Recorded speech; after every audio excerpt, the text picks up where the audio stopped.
bonne chance à vous et votre équipe. On le rappelle, votre équipe rencontre ce soir au Vernet à 19h45 l'équipe de Zoug. Bonne chance et très belle journée à vous, Louis. Merci beaucoup. Voilà, on va rester dans le quai et dans le quartier des Vernets par la même occasion avec cette fois-ci du ring hockey. Et si tout va aller comme sur des roulettes, on espère en tout cas pour le RHC Genève samedi à 18h à la Queue d'Armes où les Genevois rencontrent les Espagnols de Liceo dans le cadre de la Ligue européenne des champions. Ça ne plaisante pas.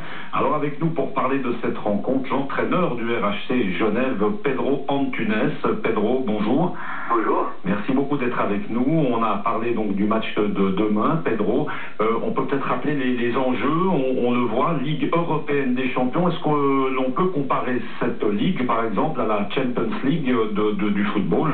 C'est tout à fait ça. C'est une ligue qui regroupe les équipes championnes nationales pour ce qui concerne la Suisse, la France, l'Angleterre. Et puis ensuite, il y a des autres équipes qui rentrent dedans. C'est des équipes qui ont le meilleur ranking européen.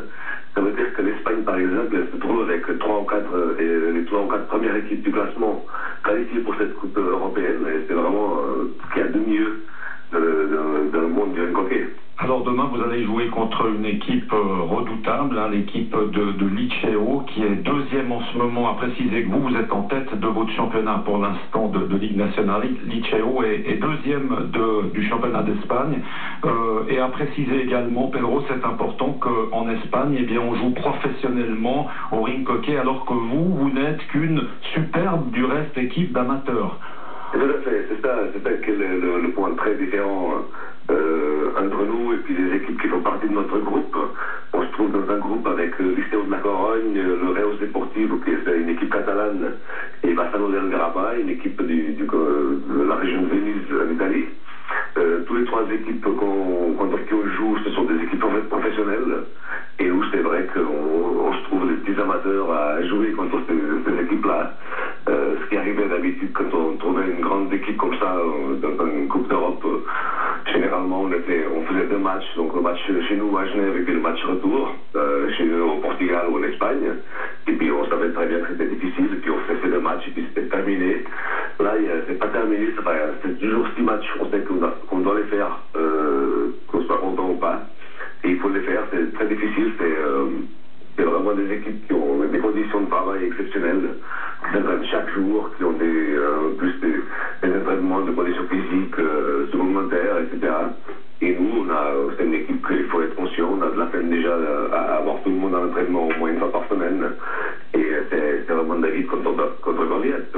Comment est-ce que, alors justement, votre équipe, Pedro, si on vous suit bien, comment est-ce que votre équipe va pouvoir éventuellement s'imposer? Quelle va être éventuellement la clé du succès? Ou alors le but, c'est de prendre, ma foi, le moins de buts possible? Il y a quand même une idée de victoire là derrière?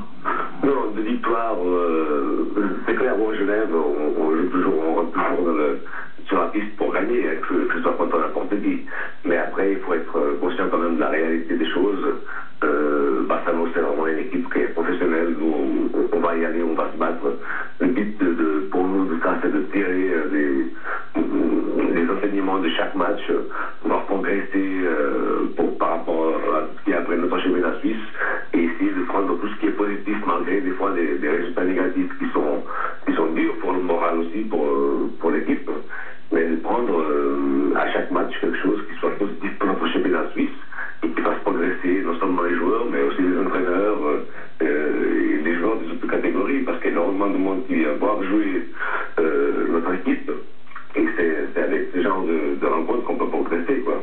Merci beaucoup, en tout cas, Pedro Antunes, d'avoir été quelques minutes avec nous. On le rappelle, le match à suivre dans le cadre de la Ligue européenne des champions. Ça se passera demain à la Queue d'Armes à 18h. Le RHC Genève qui rencontre les Espagnols de Liceo. Très belle journée à vous, Pedro. Merci beaucoup, vraiment. Voilà, et puis en bref.